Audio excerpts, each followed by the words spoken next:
Okay. Yeah. Ready to rock and roll. Just get the middle box. Just one more. Thank you. Okay, everyone, it is 7:02 and I'd like to call to order the March 9th City of Norwalk Public Library Board of Directors meeting.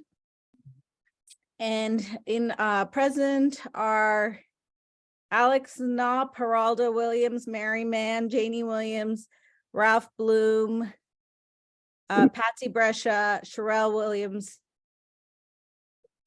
Sherelle Harris, sorry. And yourself, and And yourself. myself, exactly. We are missing Laurel Peterson and Tom Cullen.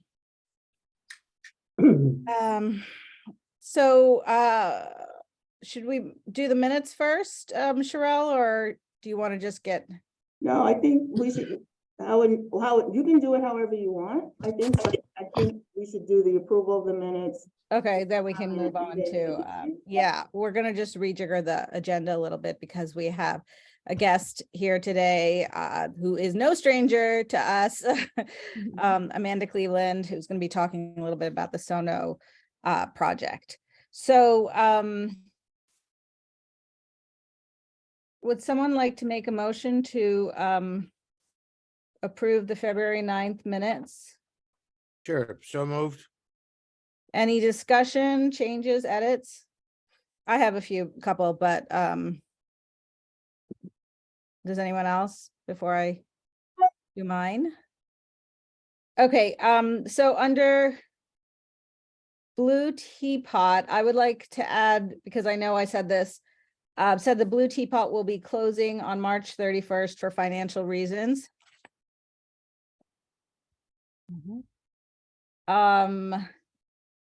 On page 2, I would like to take out, I think the job was not just posted internally, it was posted on the bottom of the page. And so that's what I have.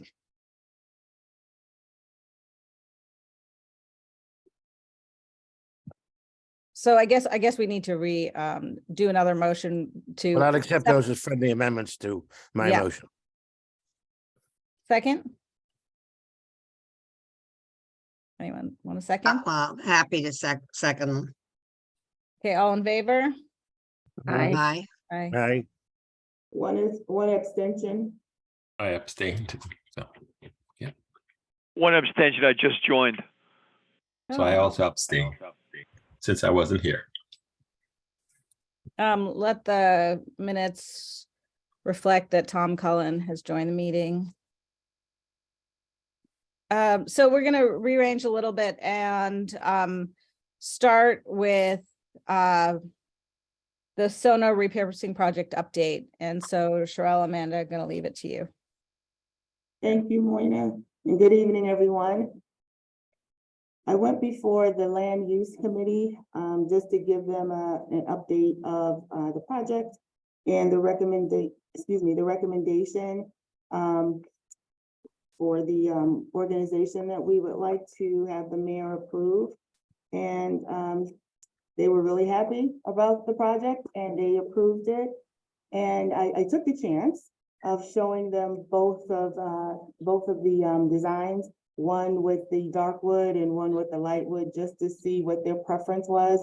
And luckily, overwhelmingly, they liked the light wood, which is the wood that we chose.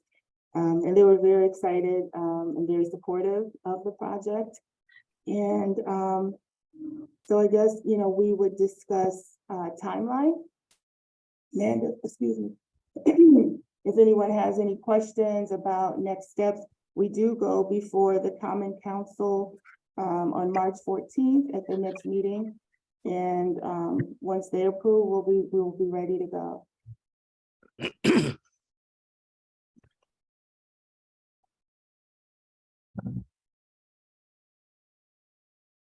Does anyone have any questions on timeline or anything? So just to clarify, we're going with Titan Enterprises is the firm, right, Amanda? Correct. They were the low bidder. The lowest bidder, okay. And so maybe you could kind of talk about what happens next after presumably the common council accepts project. bid. So with approval of the Common Council, essentially what that means is that we are now approved to enter into contract with Titan Enterprises. So that's the next step SPNA would take would be generating that AIA contract between contract and owner. So between the library and Titan Enterprises. And we would then begin a lot of the back of house stuff. So what that means is they're going to start to pull together all of the submittals. And what that is product data and samples of everything on the project that goes before the architect for approval. So basically, they're going to show me all of the carpet, paint, you name it. And I'm going to confirm that that is what we specified and give them approval to purchase. In my conversations with them, I had asked them, are they concerned at all about schedule at this time? They're not, but they said anything could change when they actually go to put the orders in for materials. I don't see us having any real long lead time items because it's a lot of finish work. The only ones that could be potential would be lighting.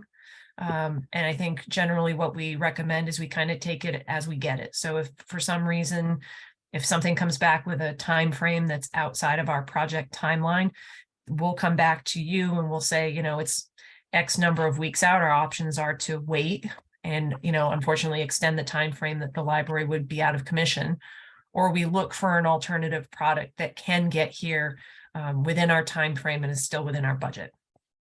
So we're going to take each of those kind of as we go. So that kind of takes care of Titan Enterprises. Yes, question. Yeah. So just out of curiosity, who approves the selection of the low bidder for the contract? Because the board certainly didn't. Is that a city obligation? And so extrapolating from that, if there are change orders that have to be made, let's assume some of them are minor, but let's assume some of them might be substantial, as is often the case. Who would approve those, the city or this board? The change orders? Yes, but my first question is, who approves the selection of the low bidder? I mean, it's not just low bidder, it's lowest qualified bidder. Correct. I know there was pre-qualification, but customarily the board responsible for the project selects the lowest qualified bidder. We did not. So my question is, how did that firm get selected? So that came through our firm. We called the two lowest bidders who submitted. And the reason we stuck with the two lowest is even the second highest bidder was over the budget that we have. So while there might have been hope that we could get them down within your budget, it was highly unlikely, but we called them anyway, because if for any reason when we called Titan, if we found a reason that they would be disqualified, then your second highest would have been your option. So we called both. We went through the scope of work to make sure that they had it all covered. We allowed them to ask any questions if they had any, follow-up prior to the bid being done that they didn't get a chance to ask. Everything was cut and dry. And honestly, we've worked with Titan Enterprises before at Ferguson Library, and they were fantastic to work with. So it was our recommendation to Sherelle and to the town that we make the award recommendation for Titan. So let me ask you, how come you didn't make that recommendation to this board? I mean, it seems to me that your screening of the bidders was very appropriate. Your experience in the field is very relevant and expertise that we need. Your familiarity with this firm also very beneficial. But I don't understand why you didn't make a recommendation to us. And that's probably just me not knowing the steps. I'll take responsibility for that. I'm sorry? Yeah, I'll take responsibility for that. I think it was more on me than it was on Amanda, so I apologize. We were just dealing with a short time frame to get to the land use committee, and then just, trying to stay on the tight. So I'll take responsibility for that. But for clarity on that, can I ask a question? This this whole process went through the city's purchasing department. It did. So the Correct. city of Norwalk is signing the contract. That's a question, not the library board. It's a city contract. Who is signing the contracts? Purchasing department, Yeah, so the city of Norwalk is signing the contracts. Correct. Mhm. So Well, that might so the- answer your question a little bit, Alex. Yeah, I understand, but I think the city of Norwalk signs every contract. So when the Board of Education does a building, the capital budget of the city, even for Board of Education schools, is a responsibility of the city. So the city signs a contract. I'm just not familiar with information not being presented to the Board of Education to make a selection. And Sherelle, I appreciate you're saying you're responsible, but wouldn't the procedure have been to call a special meeting of this board to review it? we could have, and I apologize. I also, I guess being new to this position, didn't really know that this would come before the board either. It didn't occur to me. So it's coming before the board tonight. And so is this a recommendation that this is what is going to be recommended to the city to accept To this the common bidder? council, for sure, to the common Yeah. council on March 14th. Well, let's be clear, it's not on the agenda for approval. There's been no circulation of any of the bids. We have no idea what they include. So, I mean, I don't doubt it's going to go forward the way things are, but I think it was quite inappropriate the way it was not presented or approved by us. And the reason I asked it in conjunction with change orders going forward and so on is very often the case. In fact, I can't believe there's any case where it doesn't happen, that somewhere down the road, there have to be changes made in the specifications because of costs, lack of materials. I know 15 years ago when we did the schools, all of a sudden China started buying up all the steel in the world. And costs went up enormously and they couldn't get steel. I know that Patsy's project at the mansion had to get delayed. These things happen. And, you know, in the end, we're responsible for this facility.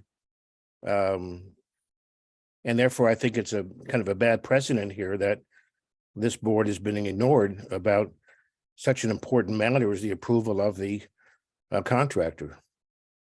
And I just hope it doesn't continue. Well, I apologize. I was not aware that I needed to bring that before you, so that is also my error. So I'm also going to answer your question about the change orders.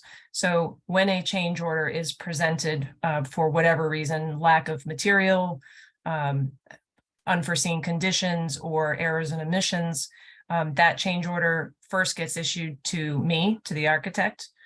We review it. We go back and forth with the contractor to validate it. And then we bring that change order presumably to Sherelle, and then it would be presented, I'm now understanding, to the board for review. And we discuss it and we determine whether or not it's valid or not. And then that will determine whether or not it's signed and approved or rejected. And if it's rejected, obviously there's a process of, if we feel that it's an unfair or unvalid change order, we will go through the process. And sometimes we have to issue a construction change directive, which essentially tells the contractor they have to perform the work, and we'll figure out how it gets paid for after. We very rarely use that, but when we have a contractor who is difficult, that is a method that AIA allows us to use in order to get the work completed. Thank you. You're welcome. So Alex, Oh, go ahead. Does I was anybody? gonna- I was asking Alex, are you then suggesting that this be brought before this board, and is this something we could do now? You asking me, Geraldo? What's that? Are you asking me? Yes. You're Well, I think, making comments. I'm asking, is it a suggestion or is it just a comment you're making? Well, here's the problem, that under the rules of the Freedom of Information Act, we can't just discuss items that are not on the agenda. Mhm.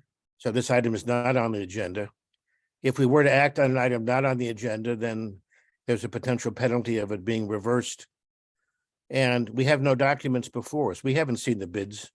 We haven't seen a memo from the architect comparing the bids. So what are we going to base our decision on? I mean, it seems to me mistakes were made, but tonight isn't the time to try to rectify them.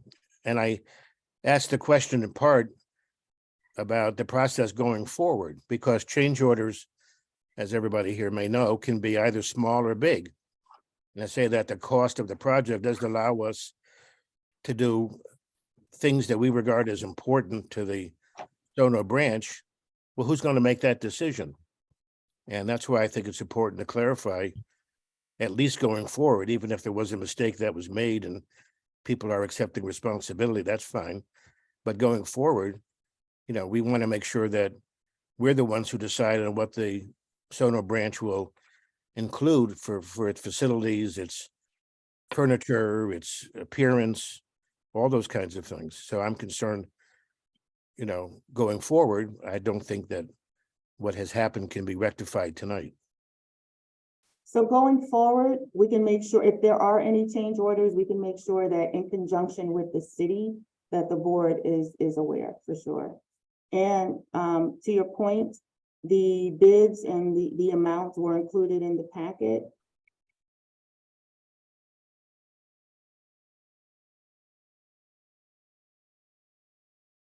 So I have I have a question about something in the packet, and maybe Amanda, you can help us understand it. It says the ad alternates for the project will not be awarded at this time. Correct. So what are the ad alternates, and like are there things that do not fit into the scope of our budget? Correct. So we identified a handful of items. I believe it was refinishing the woodwork and the ceilings in the library director's office, window treatments. Those were items that, as we were developing the budget, were things that we wanted to be able to do, but didn't fit within our dollars.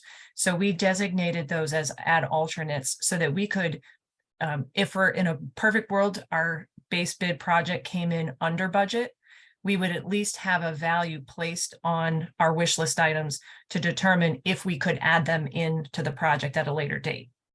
So the reason I put in the recommendation letter that they would not be awarded at this time is to say that we may very well add them in at the end of the project if we get lucky and there's additional funding that becomes available. So it holds the value with the contractor that he has to hold that pricing, and that we may enact it toward the end of the project, but it doesn't obligate us to spend those dollars until we determine we have them. Do we have a kind of a detail of what this 423 entails? So Like on what their things does it include and what things doesn't it include? So on the bid form, they broke it out into 3 parts. And of course, I don't have it in front of me. There was the base construction, there was the FF&E, and then it was the total bid number. So the only one that gave a unit price was the FF&E package, because we did want to be able to see what each of those individual items were in case we wanted to add more on or take pieces off if we needed to save dollars. We at least had a unit price for each of those. So the lump sum, which I think was a 3 and change for the construction, includes everything that was part of the base bid package. And then on the following sheets, it lists out the allowances, not allowances, the alternates and what their dollar values are. So those are not tallied into that 423. Those would be add-ons to the 423. And there was a link that I shared with the board that gives an overall overview of everything regarding the Stono Library project. Okay. And just for clarification, Amanda, you reviewed reviewed all of the bids with the purchasing department? Correct. Yes, and they agreed at, okay, and Yep. signed off on it. I don't know if there's a formal What- sign off, but Approval. But- They Correct. did. Okay, And Alan Lowe was also looped in. okay.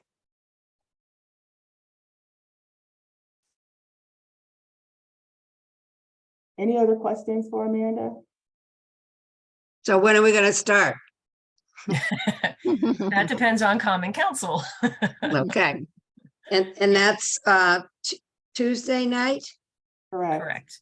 And I believe as soon as we get that signed, I want to say that we did it was a 90-day schedule with construction starting, I believe it was in April, or at least giving that sign off in April, so that 90 days from when we sign the contract, essentially the renovation would be complete.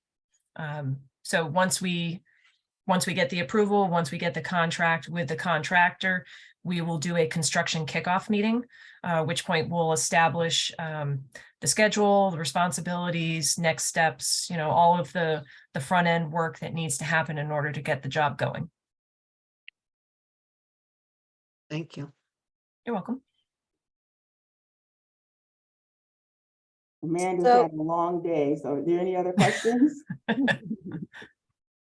Well, thanks, Amanda, and it's probably not the last time we'll see you, so. Yeah, and it might be a recommendation that, if it makes sense, I join once this contract is signed and project is started, that I just join your monthly meetings and give updates and let you know where we stand. And I can let Sherelle obviously will be involved in the construction meetings that happen on a regular basis, but I believe we could make it open to any of the board members that if they wanted to attend, that they should feel more than welcome to attend those meetings at any time. I think that's a great recommendation, and I think, I think things are gonna start moving pretty quickly, hopefully, pretty quickly now, and there'll be a lot of news in the next few, probably few months, and so it would be great if we could have you join us, and Sherelle, if you could just send out the dates to the entire board of when the meetings take place, that'd be great. I have a question. Amanda, does the contractor get paid upon completion of milestones or? Correct. So usually what they'll do toward the end of the month, they're going to submit what's called a pencil copy of their payment requisition. And that comes to me for review. I base my review on when I'm on the site are the items that they're claiming to be complete at the percentages that they are claiming them to be. If they have items that they've purchased and they have in storage but haven't installed, I make sure I confirm that they have that. So they have to provide either invoicing or images or certificates of insurance if they're storing it. And if it's compliant, then I will let them know that they can then submit their certified copy, their notarized copy to me, and I would then sign that. And that would go to the town as my approval that they have completed that work, and they would then make the payment. And it's usually a monthly requisition that gets done. This is minor, but it's the city, not the town. City, sorry. It's been a long day. That's okay.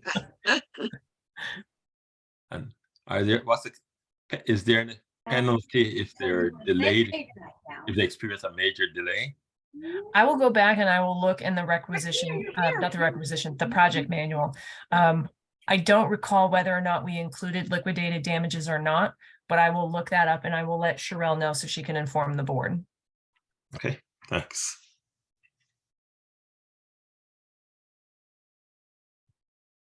Any other questions? Amanda, thank you so much. I know you had a long day, so I really appreciate you being here with us tonight. And we'll give you back your evening. Sounds great. I will see you all on the 14th. Take care. Bye. Thank you. Bye-bye.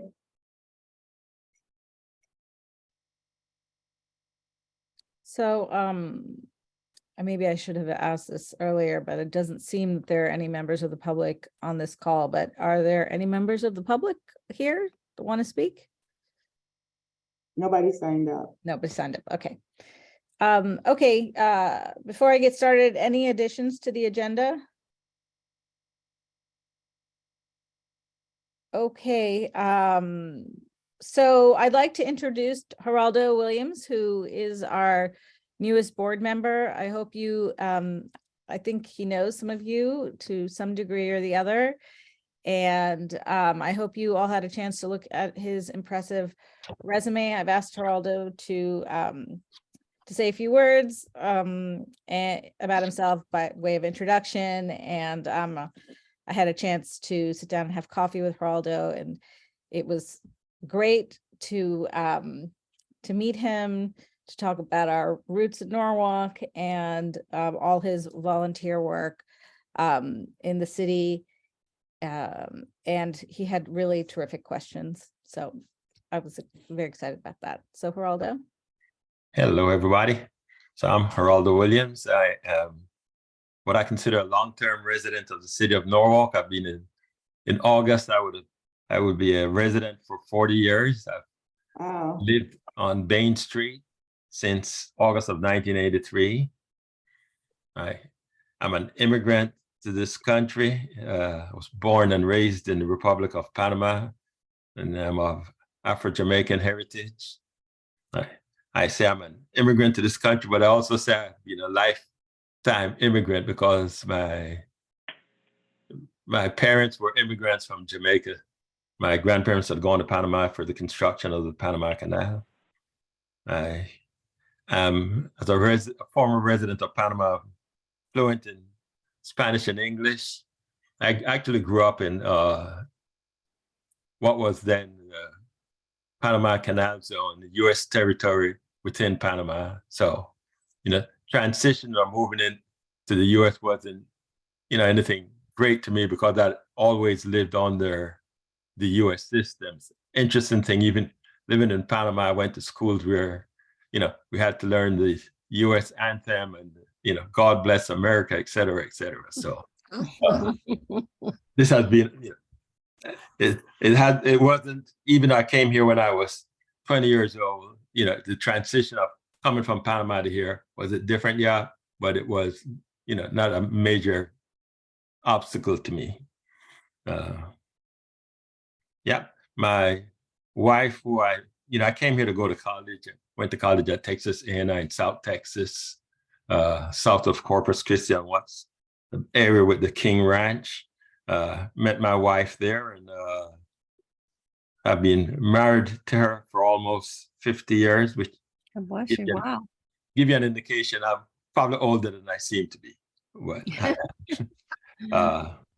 we have 2 older children, and they attended the Norwalk Public Schools, went to Cranberry, West Rocks, and Norwalk High, and both are graduates of Norwalk High. Mhm. I recently served on the Norwalk Board of Ethics for 7 years, where I was, contributed. One of the major initiatives we did was that we revised the code of ethics. It had a lot of gaps in it. And that was one of the things I pushed when I got on there to close, some of those gaps or all the gaps. So we went to an extensive process of updating that and getting the approval from the Common Council. Besides that, I've done various volunteer work in the public sector area in Norwalk. I served as a mentor with a student from 3rd grade till he was in 11th grade. I also served on served as a math tutor in the South Norwalk Branch Library under the STEM program that Sherelle Harris had initiated. And I also served as a volunteer and as a member of the Board of Trustees of the Lockwood Matthews Mansion Museum, where I was recruited by Patsy Brescia. So have some working experience with some of the people here, and continue to work in different areas and volunteering. I also had volunteered for years at volunteered as a math tutor in West Rocks middle school also. My wife was a teacher within the Norwalk Public School. She taught 25 years at Columbus Magnet School. So that's sort of the intro to me. Are there any questions? Thank you for No, that. no questions. I'd like to jump in and just say I'm so delighted that Geraldo has joined our board, and I know the depth of his sense of responsibility and participation. I was heartbroken when he left the mansion, but I'm delighted that he's joined us. Here, here. Thank you, Geraldo. Good. And by the way, I've had a lot of experience here in Norwalk as a, I came to the city to work for Pitney Bowes when they were located at their engineering facility was located where Stop and Shop is now in Norwalk. And then I was a sole proprietor. I started a computer consulting business that I had an office on Main Street across from Ritter Ford. Worked most of my professional life in this area of technology and business process automation, mainly in New York City, and actually New York City and New Jersey, and also worked within the general technology area and managing process automation and the integration of acquired business into our operation. So that's it.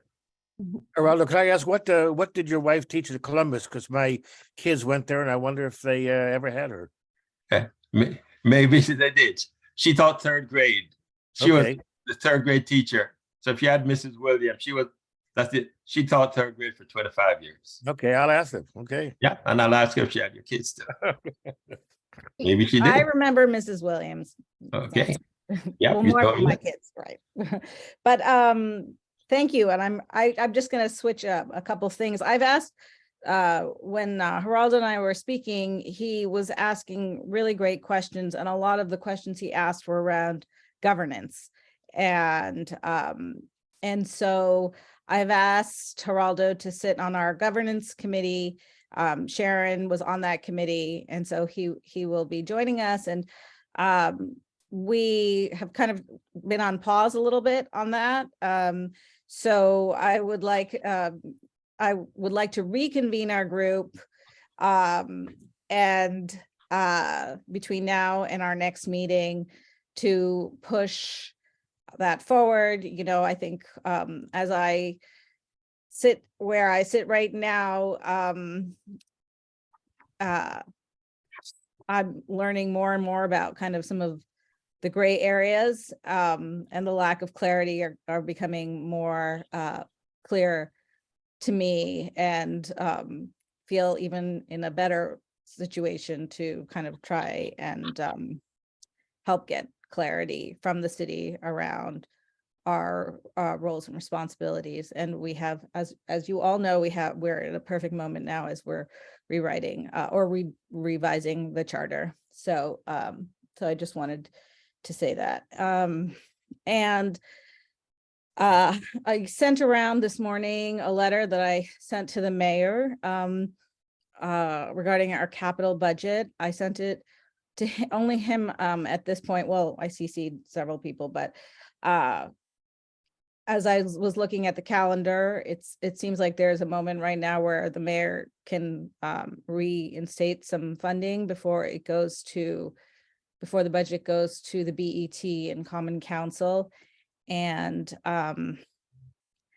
so, you know, that might be our next step.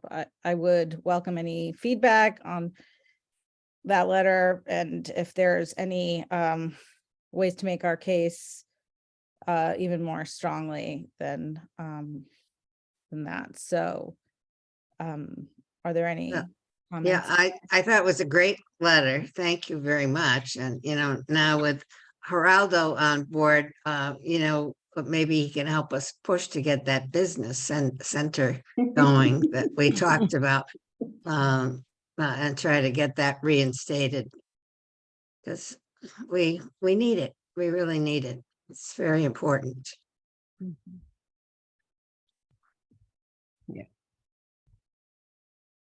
So you'll let us know when we're on the agenda, because we'll need to, it's a Zoom meeting for Tuesday, right? Well, that Tuesday's meeting, is that the capital budget meeting on Tuesday? Tuesday is That's- operating. Operating, oh, okay, I'm sorry, I thought it was capital. But Yeah. I know the mayor transmits his budget by the 21st Mhm. of March. But that's on the capital budget, I think. Yes, right. Okay, I was thinking Tuesday was capital, it's operating. Huh? Yeah. So, I just wanted to let you know, I'm not here on that day, and so I would encourage any of you to join. I've asked Patsy to join that meeting, so. Because we'll be talking a little bit more about the operating budget. You all know that the Blue Teapot is closing on the 31st. And the city is, I don't know, I think they're going to be or have been in touch with her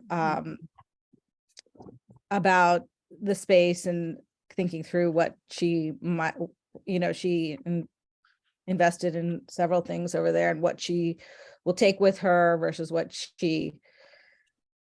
Neil will be leaving. And so, so once that is ironed out, we should have a discussion as a board about the future of that space, the future of a library cafe, and get some recommendations from Sherelle and have a discussion among ourselves about how, what the future of a library cafe is in the current library. Morning, when I saw it on the agenda, I thought we were going to have that discussion tonight, or at least started tonight. I don't see why it has to wait until, No, well, then I'm open to having it tonight. I think I just thought that maybe it would be good to know what what's happening with all of the stuff before Equipment. we have that discussion. So I depending on how others feel, we could start a discussion tonight, understanding that some of that is in the air. So well, these things take months to do. So that she's going to, by the end of, within the next 2 weeks, be closing down. And I think it would be a pity if that area were closed for the next couple of months because we hadn't discussed it or made a decision or something. I mean, what she is going to take with her or not, to me, it isn't decisive about what happens with that space. It might Fair affect, point. it might affect the cost of who comes in. And so just to go back a little bit, people may recall that the reason why we have the Blue Teapot in a cafe is that was, apart from parking, the number one item in the survey of our customers of what they wanted. So it seems to me that unless there's some really good reason why that expression of opinion has changed, which I don't think it has, I think that we should try to get a replacement vendor to run a cafe. If that doesn't work out, then maybe there are other arrangements that could be made to have a, less comprehensive service, maybe more coffee and pastry kind of thing rather than, full lunch and stuff that Neil served. But I think it's been a great attribute for the library. I think people have really enjoyed it. I know my family's gone there for a lot of the weekend tea parties and places packed often. So I think we ought to start the search for a new vendor. And again, that process, may take 1, 2, or 3 months, depending, but I think that's what we ought to be doing. Any other thoughts? I think that makes sense. So Lamont and I did discuss that, and we were thinking the same thing, and perhaps, approaching the Chamber of Commerce to see, what businesses are out there. And, Moina, you were in on that conversation as well. And we were thinking it might be better to have a satellite, as opposed to this being someone's sole source, of income. Maybe, a vendor who has an established site, and this would be a satellite, maybe with sandwiches that are made fresh every day, coffee, tea, and just, I guess they would have to see juice. Maybe we're thinking about juicing. So I think that's a really good idea. Well, just to follow up, I mean, I think one of the points is this, and the satellite service seems like a reasonable alternative. But suppose there are two satellite services that want to do it. The point is that, you and Lamont can pick somebody, and there's a process for doing this. So what I favor is starting the process, making clear in the RFP or whatever we call it, that it could be either be a full service or a satellite service. Firms that do both things could apply. Even the same firm might apply doing one or the other. But to start the ball rolling, because again, it takes months and months to do this stuff with the city, and it'd be a pity if, as we approach the summer, when people, have a little more free time, that we don't have something available. So I think that's a good alternative, Sherelle, to include. But again, it's not something that just gets picked out of the blue, kind of. Oh, no. What kind of, We were just thinking it might, just for people's income, not that it has to be the sole obligation that they're a satellite. We were just thinking it might be better for people's income, because they're not sure yet, what the palette is, who's still buying. So that it was just a suggestion that came up as we were brainstorming. Yeah, let me say one other thing. So when I was mayor, there was no vendor for food at the beach. And I wanted very much to get a vendor there who was well-known, who was trusted. So I asked Stu Leonard to apply. I asked Dunkin' Donuts vendor to apply. And I asked 2 or 3 other places in Norwalk to apply, and they did, and we picked Stu Leonard. And his presence at the beach really helped regenerate interest in the beach, which was our goal. So if you've identified a couple of businesses in Norwalk through the chamber that might be interested, the point is to get people to submit a bid or an RFP or something, so we can start working on it. is that something that would, like a bidding process, would that come before us? I don't think so. Or think come it's the before the city. city, or who would, because the So contract she with contacted Nihol the- was made, the contract with Nihol was made between the I city. think that might have been a sole source. That was between the city and, because she put a lot of her own money into it, but that was the contract is between her and the city of Norwalk. Mhm. That's correct. The board didn't have anything to do with that. It was signed by the city, and it was all the information was based on what the city wanted, including the fact that if she had any issues, she had to go through to the city, and a lot of other stipulations in there, which I'm sorry to say she did not follow. I don't know if she didn't understand it, but she didn't follow it. But it was with the city. It had nothing to do with the board. No, At that's not my understanding at all, Janine. No, but A lot to that's do- what the I'll- contract says. I'll have a You lot- have to read the contract. That's what it says. Okay, it had a lot to do with the board. It was our idea. We approved the design, the RFP. The reason why the city signed it was because it involved the physical change to the library building itself with plumbing and electrical work, and the city owns the building. So the Right. contract for those changes but the board was highly involved in that. That And may be, that may be, but according to the contract, I'm sure you understand, since you're a lawyer, if you sign a contract, it's between the two parties, not somebody else. You can't insert yourself in something that you did not sign. I think you It was both are signed by right. her and the I, signed by yeah, the I think you both are right. I think the board was involved, at least, you know, they were kept abreast. But the contract was between Neoli and the city. That's correct. So I And think we that's ought to bottom start line. that process. Again, sooner rather than later, and, you know, the ideas of being a satellite or a full service, both of those have, you know, benefits. The point is, let's not leave that space vacant for too long. For sure. I think, yeah, that's a point well taken. I was there with Geraldo and it was full. The place was full. So there's clearly a desire to have a place like that. So So do you have Mona, do you have a committee working on this now, or how are we going to move forward with? yeah, no, I'm just thinking that myself. It seems like this is, again, becomes one of those spaces where maybe we can meet with Lamond and kind of iron out how we go about getting bids, or if we go out and Well, the city has Oh, a it's good. formalized bid process.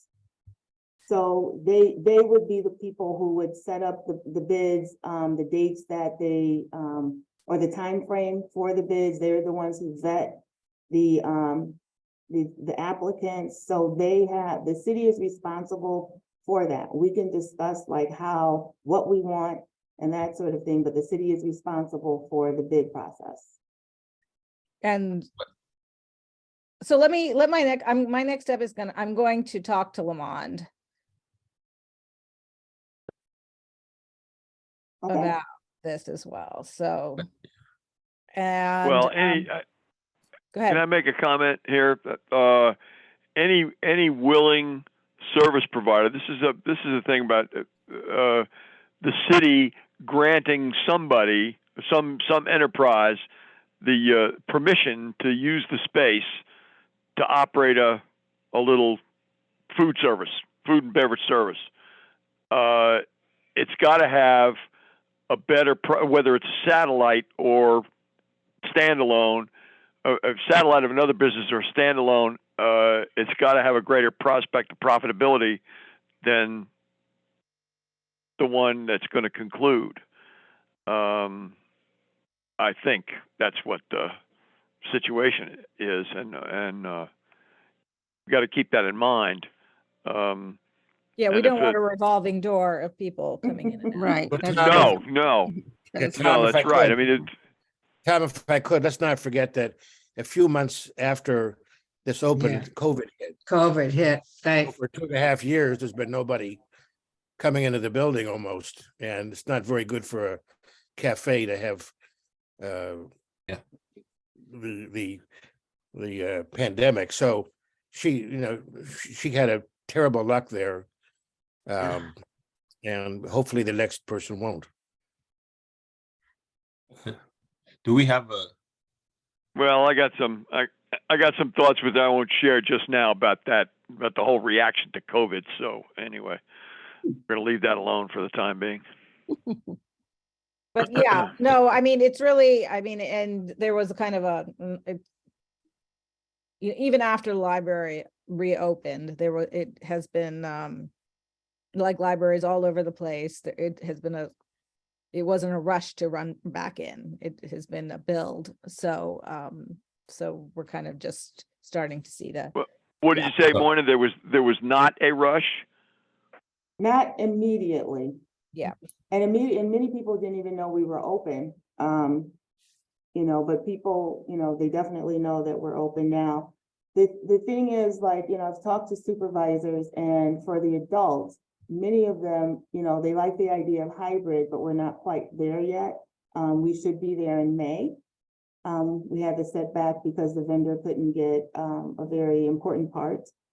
But many people like the Zoom programs. The Zoom numbers are up. They really like the Zoom program. So I think COVID, there will be some, change. Some of the older adults really prefer the Zoom programs.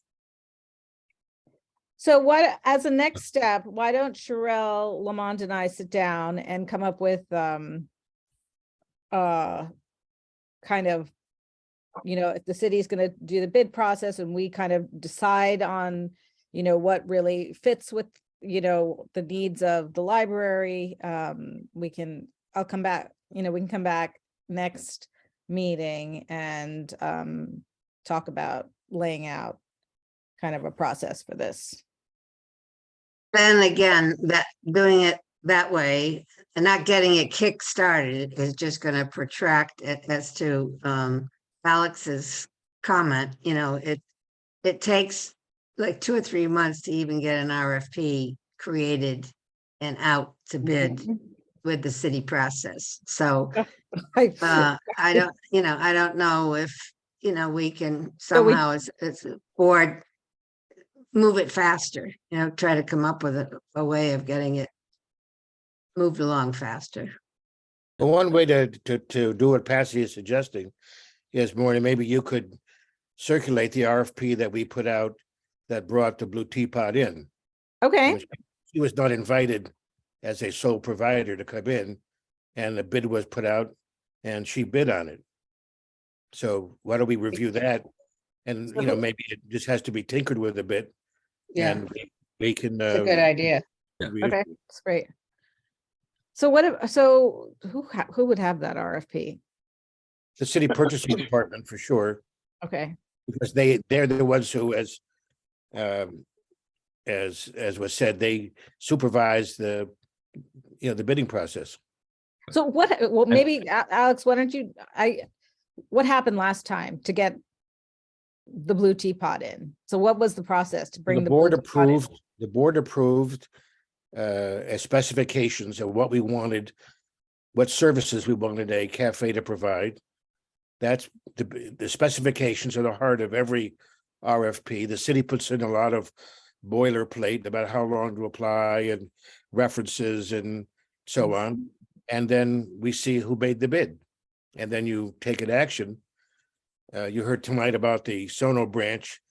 In this case, the architect reviewed the several bids. I guess there were several bids.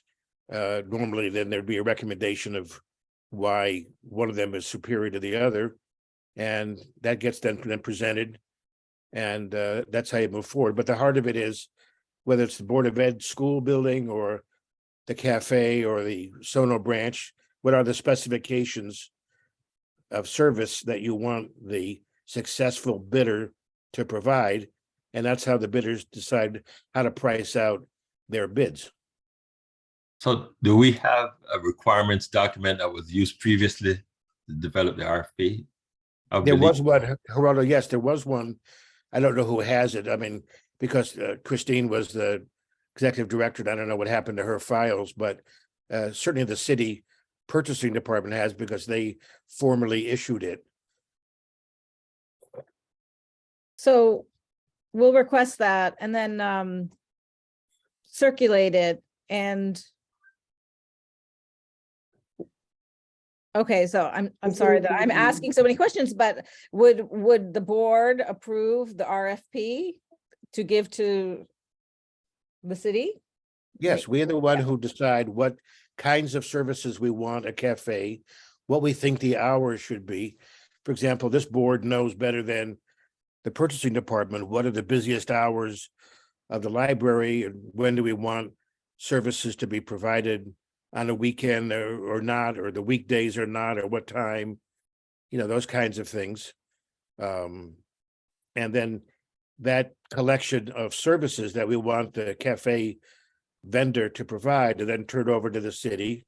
Obviously, they review it, but mainly they're adding boilerplate Okay, to it to make sure that multiple bids are comparable, comply with affirmative action laws and other laws. And then they're the ones who get it published, in local papers and in restaurants and, food service publications and ads in Connecticut to try to get some bids. and can we go out and say, oh, I have a cafe I love and you should bid for this? You can certainly bring the specifications to anybody's attention. Okay, so I think that, so let's get the RFP.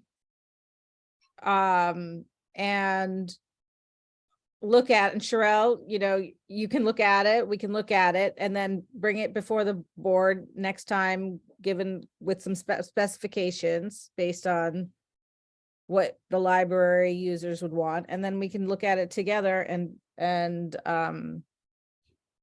move it forward to the city to do the bidding, to solicit the bids. Is that a good plan? So let me just understand what you're saying. Basically to review Neoli's bid and tweak it for what we would need for today. There was a No, bid. It's not Neola's bid. It's not You her re- bid. Go You ahead. read, sorry. you review the specifications that the RFP that was put out that Neola responded to. And see what, if anything, we want to change from those specifications. I don't remember them all, but you know, obviously it's something about hours of operation and the type of food service and, you know, who's going to clean up when things are done and who's responsible for this or that. And then the bidders need that information to come up with the financing and structure of what their bid is going to be. And And at the end result, a lot of that was, must have been articulated in the contract, so that's a great source, that's the end result, Right. and we might want to tweak that, I think that's what you're saying, Alex, basic, review it. Yeah. See if we still want it the same, or we want to change it. Yeah. And come back so that next month we could move on it, Yeah, let's do that. okay, Well, then, Sherelle, I'm willing to help you with that. I Okay. appreciate you. And Great. basically, we were saying the same things, just in a different way. But Geraldo, I would definitely take you up on your help. Okay. Okay. So let's move. I think that was the fourth thing. So Sherelle, do you want to? Sure. So again, good evening, everyone. We've discussed the Sono repurposing project update already. And along the lines with Sono, I circulated some articles on the Norwalk Webster Street parking lot. They're planning for a 500 apartment complex. And so we just want to make sure that Sono doesn't lose parking for its patrons, or, well, we won't lose our parking lot, obviously, but overflow, and also for our staff. So at present, due to Patsy's help, we were able to secure parking for both libraries, for the main library at the Yankee Doodle Garage, and for Sono at the Webster lot, which is where the apartments will be built. So I just wanted to get that on record, that we just want to make sure that we don't lose parking. but in doing that, we're writing formally to whoever is overseeing this, that we protect the spaces that we have, and so you'll be drafting that letter, and the board should endorse it. Okay, sure. I don't know which department, is it under redevelopment? Jess does handle that. I think it's, I was just reading the articles. I think it's Brian Bedoli Okay. over at the redevelopment Yeah. agency. I don't think it's Jess. Yeah, and we just have to memorialize it, and we have to stay on it through the whole process in order for it not to disappear.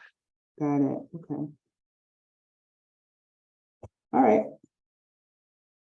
So for the capital budget, everyone's seen the appeal I put together and Moina's letter. I do want to state for the record that in the capital budget, that they had it listed that the van was a new ask, and it was not. We asked for the van last year as well. So just to recap, for those of who didn't see, and also for Geraldo's point of view, the things that were approved was the integrated library system. And Geraldo, that's the system when you come in and you're searching for a book or for an item. So that's what the public sees on the front facing. And then, you know, we have some things on the back end that we use it for. The technology upgrades were approved. That was something that we requested last year, but we pushed it out for this current fiscal year. And that's our 3D printers. And they also approved the Norwalk newspaper digitization project. They didn't approve it for the lump sum. They approved it as a multi-year project. So that's what was approved. What was approved but pushed to 2025, let's see, was the library van. And again, that was not a new, not a new request. The Baker and Taylor project was pushed to the operating budget. The business center was pushed to 2025. Let's see. And the indoor and outdoor furniture as well. What wasn't approved was the ADA compliant doorknob handles. Sono has them, but the main library does not. However, they have a new hire, someone who's handling ADA compliance for the city. He's been very involved, you know, in coming to the library and other city departments, or other city buildings, excuse me. So this may be a city-wide project, something that the city is taking on. The library carpet was not approved, and as you can see, we're just, you know, we're duct taping. It's pretty bad. And the Sono exterior lighting was moved to Guardian's budget. So I think Moina's letter was stated very well, and hopefully the city will pay attention, particularly, I mean, we need it all. We had held off asking for major funding because we thought we would be renovated soon. But in the meantime, the library is just, it's falling apart. So we should plan, several of us should plan to go to the public hearing for the budget Mhm. and decide, you know, try to prioritize 1, 2, or 3 at least to For sure. push. Yeah, I agree. I'm, you know, I want to build a business center badly, but the carpet really is scary. Yep. I agree. It's not only ugly, it is a It's safety ridiculous. issue. It really is. Yep. And it's so embarrassing, like when the patrons are sitting at tables and their foot is catching, or their shoe is catching on the rips in the carpet. One of the pictures that you see, that was under one of the reading tables. And it's just, yeah, it's awful. If I had to prioritize, I would say the carpet, the business center, and the indoor furniture. I would agree. Do we want to formalize that? Moina? I mean, I think they're all important. Yeah, they are. I mean, so it's like, it's really hard to, you know, prioritize. I mean. All right, so yeah, let me I mean, I give don't you a think we really challenge. need All to- right, I'll give you one thing. What is it that you want? I would say carpet and furniture. I agree with that. And that's the priority. Right. But I So said two does it, things. yeah, so carpeting, furniture, and then business center?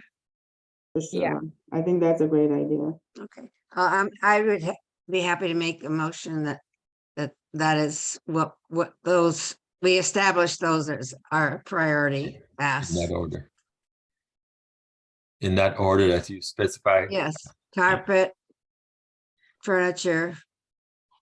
Are we business. gonna do indoor and outdoor, or indoor? I don't think you'll get outdoor, Okay. you know. I just want to specify because both of Yeah, them are in and there. yeah, you said indoor, I so, did say indoor. yes, Then list the outdoor as a latter one. Don't just drop it, just put it as a. yeah, you never drop it along with the Yeah. truck. We need the truck to take away the carpet. We're not doing that. And we need the furniture to rest after we've taken up the carpet. Yeah, Exactly, exactly. exactly, yeah, And yeah. then we And we need have a, to have the and then we need a armrest so everybody coffee. can push themselves up or down onto the chairs. And need a cafe to get some coffee that Right, refreshed. Come you on. got it. Got it. Okay, so, did someone second that motion? I'll second. Second, I'll second. Harry, thank you.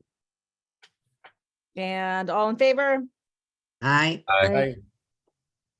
Tom, are you still there? You must have got off. His phone is on mute.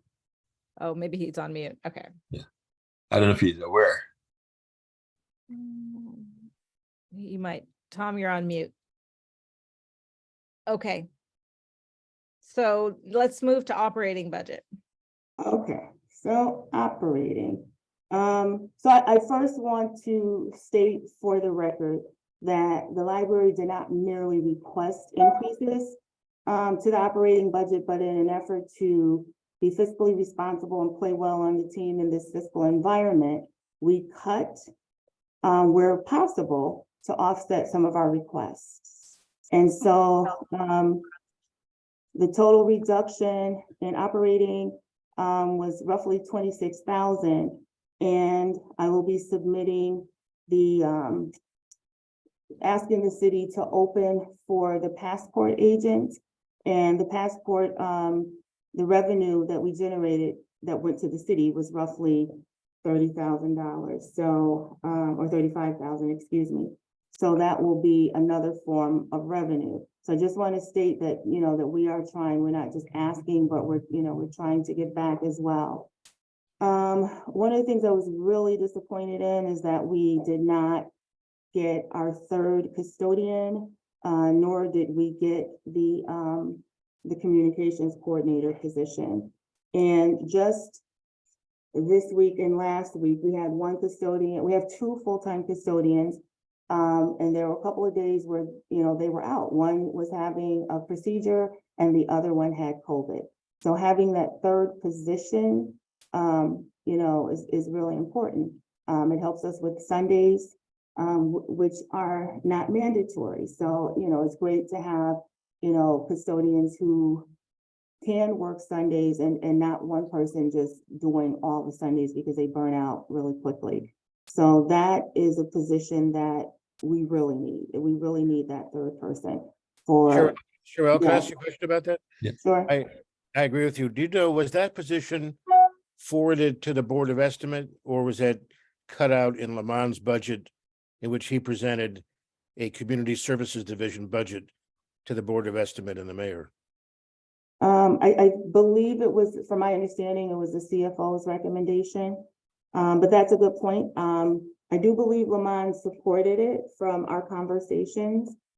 But I believe it was the CFO recommendation to put it Okay. out. So, I've lost everybody's pictures here. I'm just, is there something I need to touch? Get everybody back?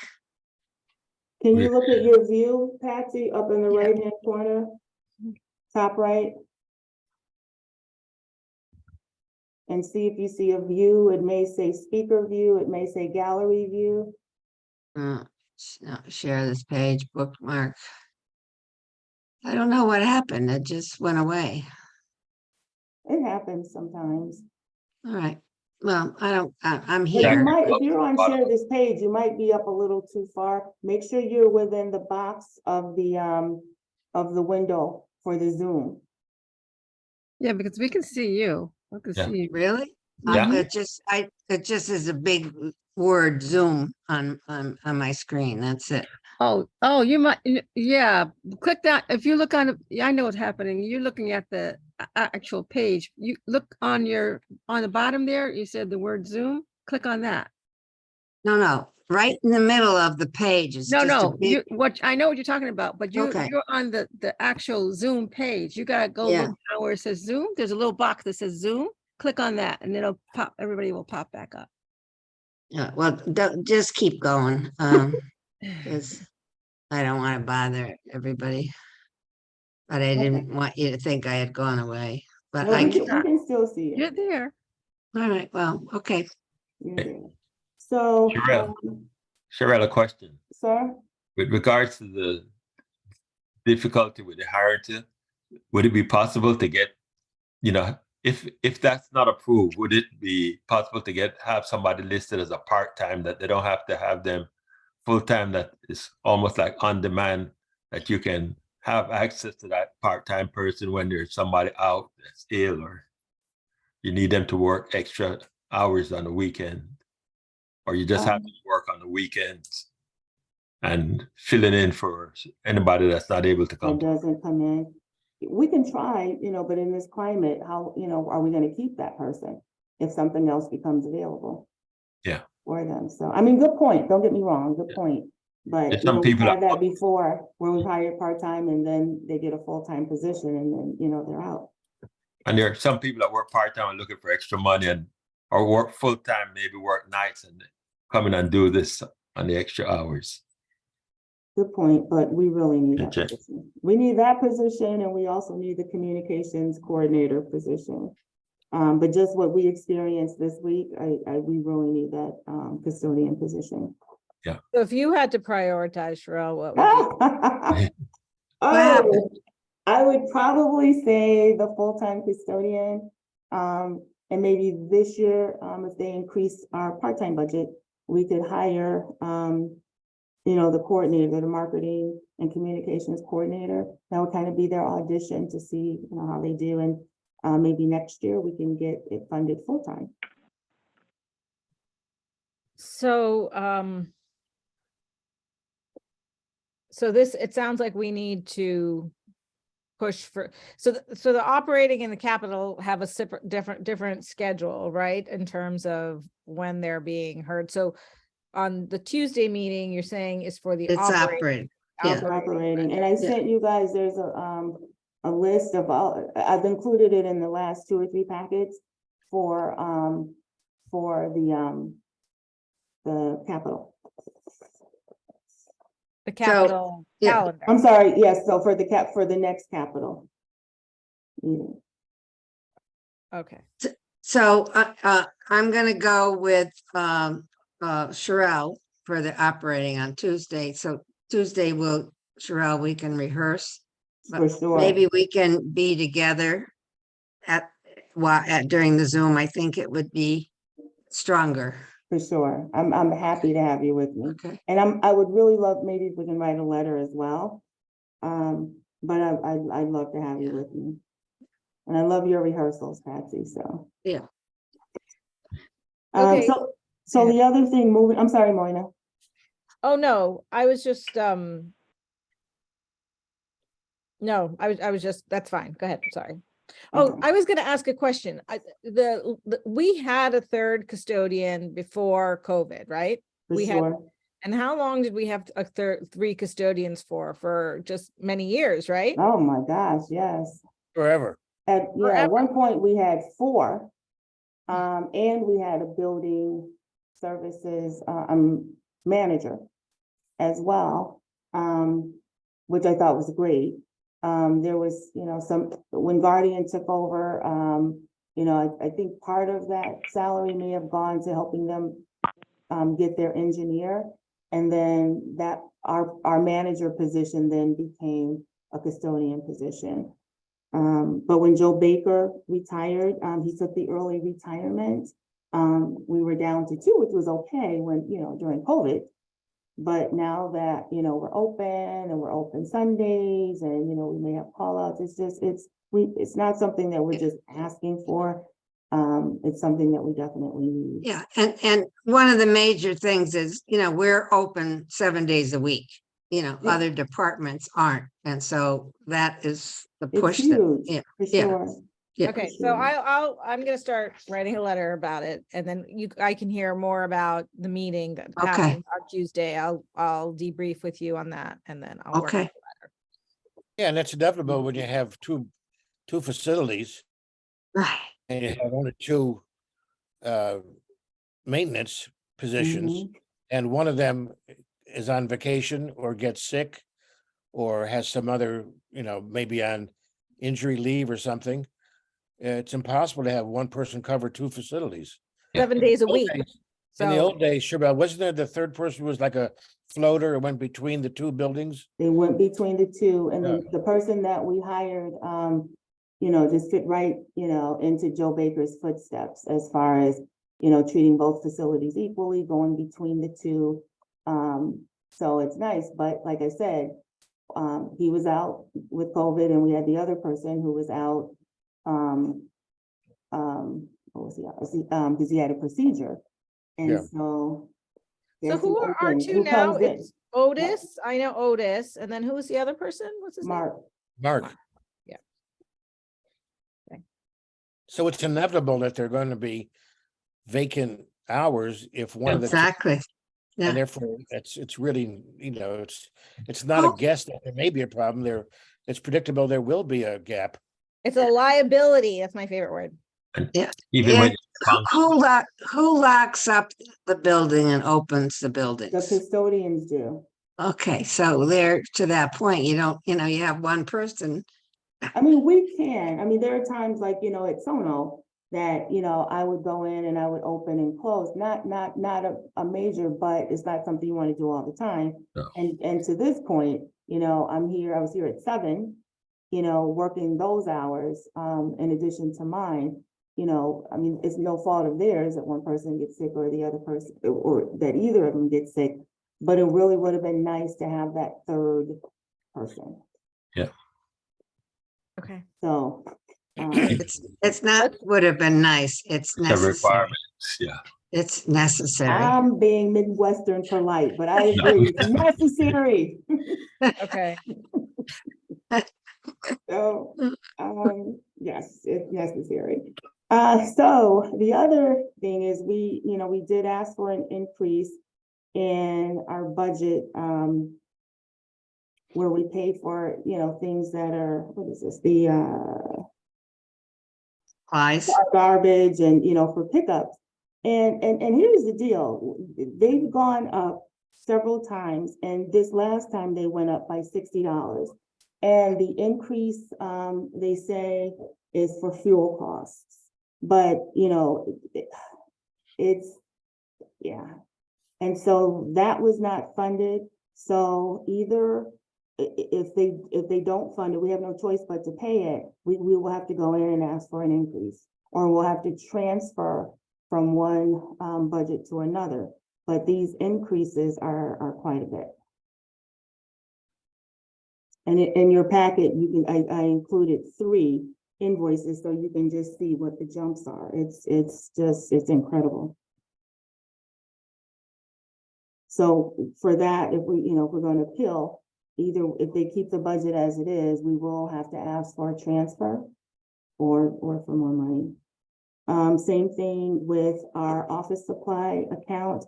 I also included in the packet just how much prices have been raised. For example, a box of the clear glossy label protectors that we put on the books or items went from $5.49 per box to $18 per box. So, and we purchased at least 50 boxes a year.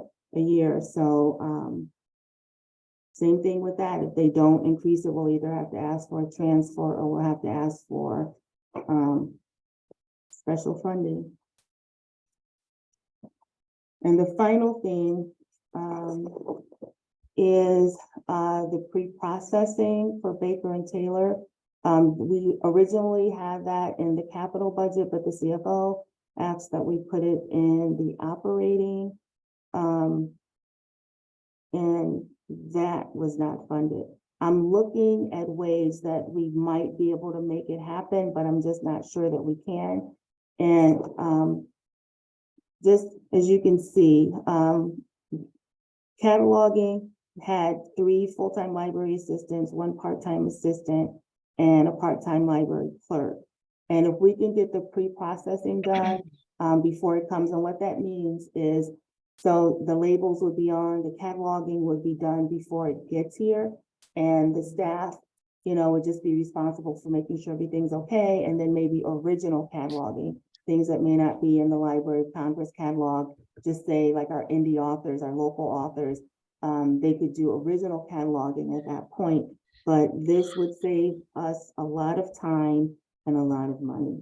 And, I queried some other libraries, and local libraries, and, they may have one, I think it was one full-time and maybe one part-time, but a lot of them are outsourcing. Some of them do still have their cataloging departments, but I just think it would be more efficient if we can get the cataloging done and the processing done before it comes to us.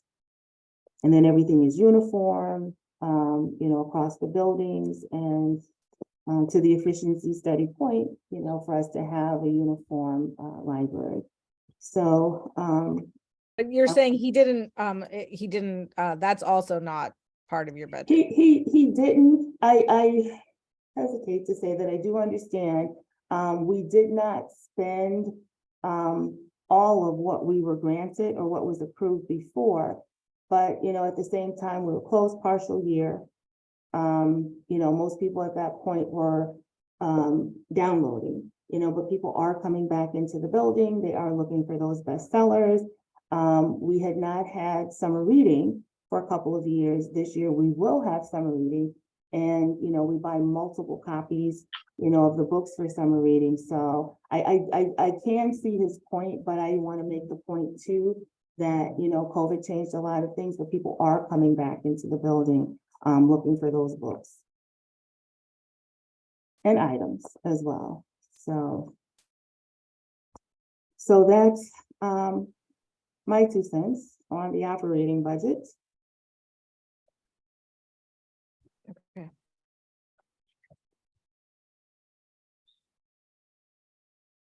Shall I move on, Moina?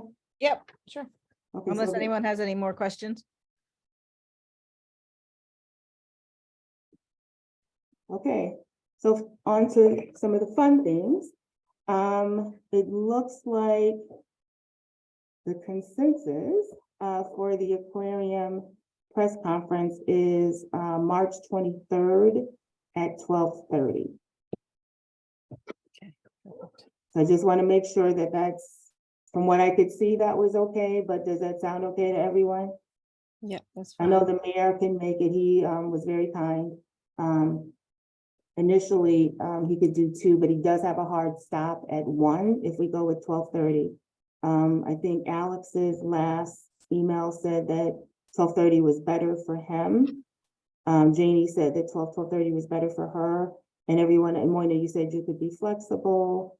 Laura, I'm fine. I didn't respond because I didn't know what was happening, but I'm available.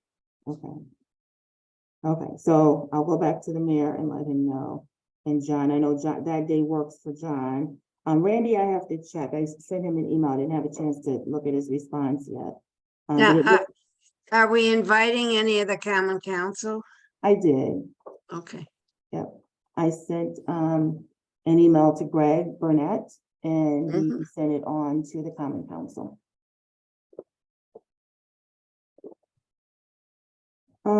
Let's see, and the New Canaan Library Tour. So it looked like we had a consensus for March 31st at 10 o'clock. At that point, Cheryl Capitani, their director, assistant director, she was going to do the tour, but then Director Lisa Oldham decided that she wanted to do the tour. And her availability was not that week, but the week of April 3rd or April 17th. So I'm waiting for an email to see if there's a possibility, since we have the consensus on the 31st, if there's a possibility that we can do the 31st. So far that is the consensus, but I'll keep you posted.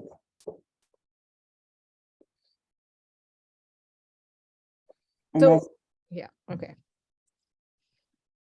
So the 31st, or it could be the week of the 3rd. you're either saying. April 3rd or April 17th. Okay. I'm hoping that it'll be the 31st, but if not, it was pretty easy. Everybody gave their, everybody Yeah, responded. with I'm not available on Mondays. at 1 o'clock. I have a standard state meeting. Okay.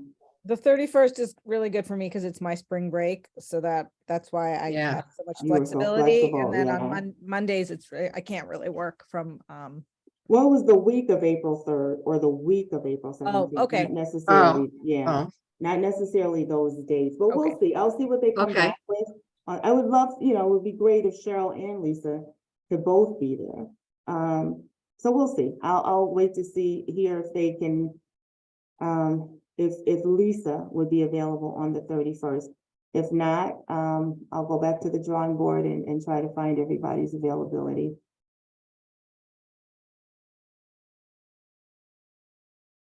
And that's the Thank end of you. my That's report, like- unless that anyone is- has any questions.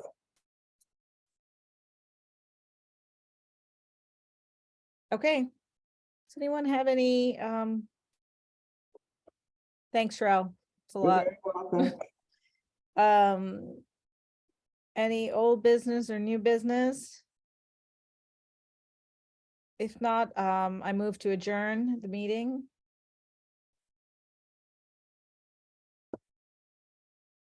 Second, All in favor?